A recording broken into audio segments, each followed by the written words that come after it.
Hey everybody, this is Tim with Op-Ed Daily. So I've got an update for you on the Matthew Dolloff Lee Keltner shooting incident. It appears that Matthew Dolloff is not going to be able to get a fair trial, and that's unfortunate. But a district court judge on Wednesday just refused to reduce the $500,000 bail on him, I guess because, Matthew is a danger to society. But then the judge took it a step further and it is almost rendering judgment before the case really even gets going. He says here, quote, "The evidence of which the court is presently aware appears to show that, at the time of the shooting, there was no danger from the victim that placed the defendant or anyone else in imminent risk of death or great bodily injury, and that the victim was backing away from the defendant holding a can of mace." The problem with this is that it is omitting the fact that this entire incident, that whole thing that played out where Lee was attacking and aggressing this other guy, then turns and sees that somebody is filming him doing this. And once he sees that somebody's filming him, he walks over to that person, tells him he's going to fuck them up if they don't get the cameras out of here. And then Matthew steps in because that's what he was hired to do. And the moment he does that, Lee attacks Matthew, hits him so hard his glasses and his hat come off. And then the guy pivots twice, which puts him about 1.5 to 2 paces away from Matt Doloff, which just happened to be enough space for him to actually spray Matt in the eyes with the pepper spray that he had, that OC spray. And that stuff can blind you, mind you. It's not bear spray. It wasn't using bear spray. It was OC spray, according to the police. And if you don't think that OC spray can be dangerous after you've pulled a firearm, I want to show you this video right here.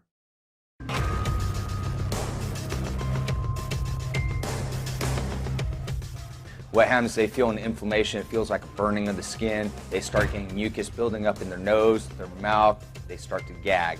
So it mostly affects the respiratory system and also their sight because their eyes are going to want to slam shut. Psychologically, it really affects them more is because it basically takes away what they're used to. And with those eyes shut, they start getting anxiety. And there you go. And that person wasn't even sprayed directly in the eyes. That person knew it was coming and had his eyes closed, and it still had that effect on this person because you're not supposed to spray that stuff directly in the eyes because it can literally blind you. So anybody that thinks that OC spray isn't deadly in an incident where you've already drawn your weapon, yeah, think again. And at that moment, Matt had already pulled his firearm. And again, this all happened in about 4 seconds. And he may not even have known that it was a can of mace. He could have thought that it was a gun because Lee was armed. He did have a weapon on him in his shoulder holster under the left part of his jacket. There are pictures that show this. And let's keep in mind that Lee Keltner has been busted before doing violent things to protesters. And I'm about to show you that video right now. So what you're going to see here, this guy has has several boxes of donuts on his, on his person. I don't know what the donuts are for. I don't know where he got the donuts. I don't know why he has them or what he plans to do with them. But this guy is on the left. This would be a BLM protester. And these guys are on the right. And here in just a moment, you're going to watch Lee Keltner into the video. Go fuck it off! Now watch this police officer grab this box of donuts here. And keep in mind, the whole time that this incident is taking place, there are police right next to everybody. And watch what happens.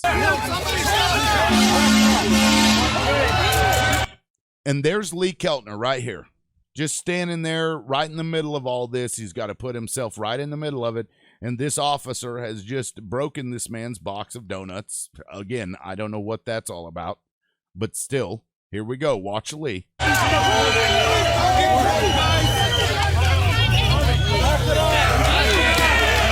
So Lee just took a box of donuts. He didn't say anything to that guy.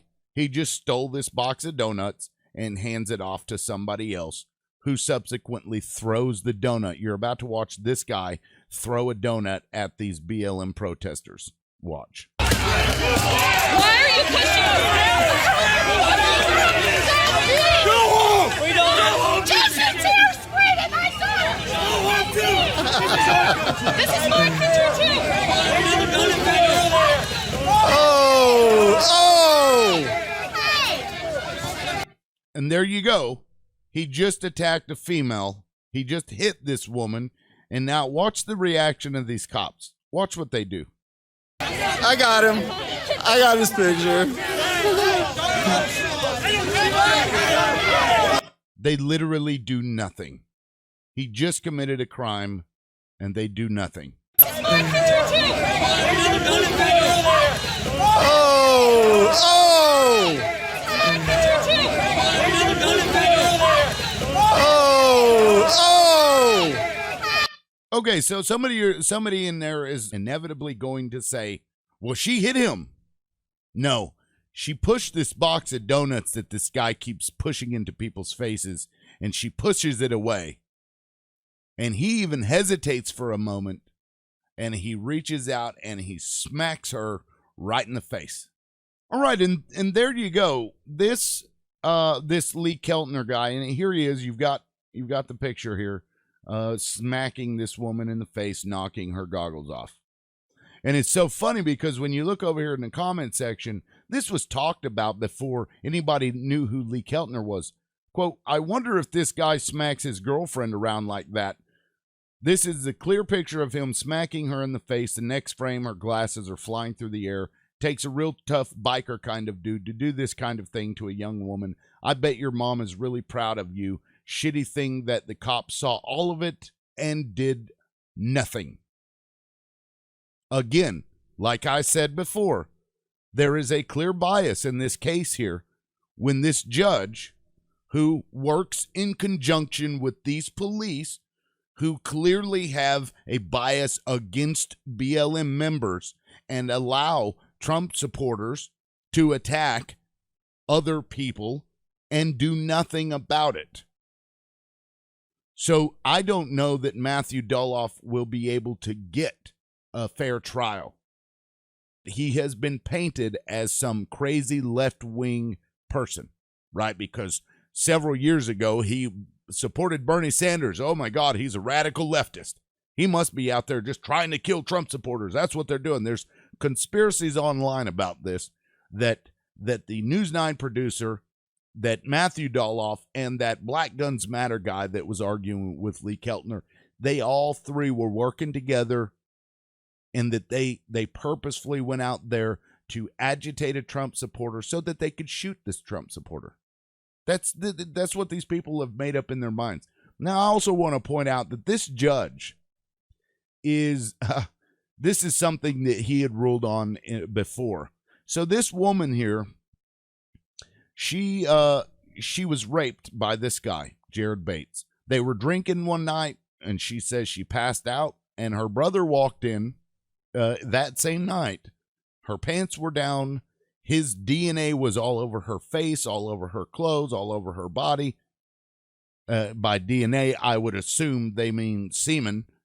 And so it was clear what had happened when the brother walked in. So they immediately call the police, and the police come and they do a rape kit, and sure enough, she had been raped. They go and arrest this guy, Jared Bates. And for 47 days, Jared Bates was in jail. And when it came to this judge here, this John Madden IV, this guy was able to plea out of this down to a 45-day jail term, right? His sentence was 45 days. And because he had served 47 days, they just released him right after his trial. So even though he pleads guilty to this sexual assault, or he pled down to attempted sexual assault, and he gave this man only 45 days in jail. That's the same judge that is rendering decision for Matthew Doloff. I don't have faith that this judge will be able to do anything or will do anything. I don't have any faith that the ideological difference between the judge, the prosecutor, and this public defender that Matthew Dolloff has, I don't think that that's going to be able to render a fair judgment. I think that Matthew Dolloff is going to be railroaded, because at the very least, he should be charged with something that doesn't have anything to do with murder. Because I do not believe, and it is my opinion, and I'm allowed to have my opinion, but I am of the opinion that Matthew Dolloff believed that he was defending himself and thought that something worse would happen if he didn't pull that trigger. That's what I believe. The same goes for Kyle Rittenhouse. They parade this guy around like he's some hero. They hold parades for this man. He's a kid. This kid that wasn't even supposed to have a gun like that in the first place takes this gun that he illegally has, shoots and kills 2 people. And somehow he's going to be able to claim that it was self-defense, despite the fact that he wasn't even allowed to have that gun because he wasn't old enough. But that doesn't matter, because when it comes to self-defense, all the other nuances go away. You're allowed to do whatever you can to defend yourself. Somebody tried to disarm Kyle Rittenhouse. He shot him in the head. Then he gets chased down the street because he just shot somebody in the head, and somebody's chasing him. He shoots them after he falls. Another person comes up. He shoots them. I mean, are we to the point where Trump supporters are allowed to go into a protest, shoot and kill a bunch of people, walk right past the police, and the police are just like, well, here, you want some water? I mean, that's what we're facing here in this country. So when this is the case, when one group of people are allowed to kill other people, but the other group of people are not, it's hard to reconcile that. It's hard to get past that. It's hard to say that this country is going to find a way to reason with each other and get past that. I don't know that we can at this point. I think at this point that civil war is an inevitability because of Donald Trump.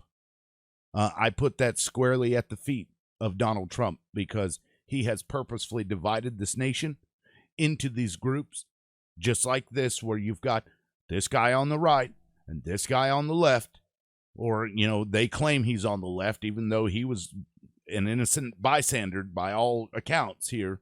He was there in a professional capacity, but still yet, had this been a BLM protester, the outcome would have been exactly the same for that person. So when they're allowed to do whatever they want to people like this, and the people over here aren't allowed to respond in kind, it's a recipe for disaster, because when you're not allowed to legally do something and it's the right thing to do, well, then you're going to do it illegally. And that's where we're at. Please let me know what you think in the comment section below. If you like this video, please hit that subscribe button and the notification bell so that when I drop another video, you'll be able to get a notification for it. Thanks for watching, guys. This is Tim with Op-Ed Daily. Peace out.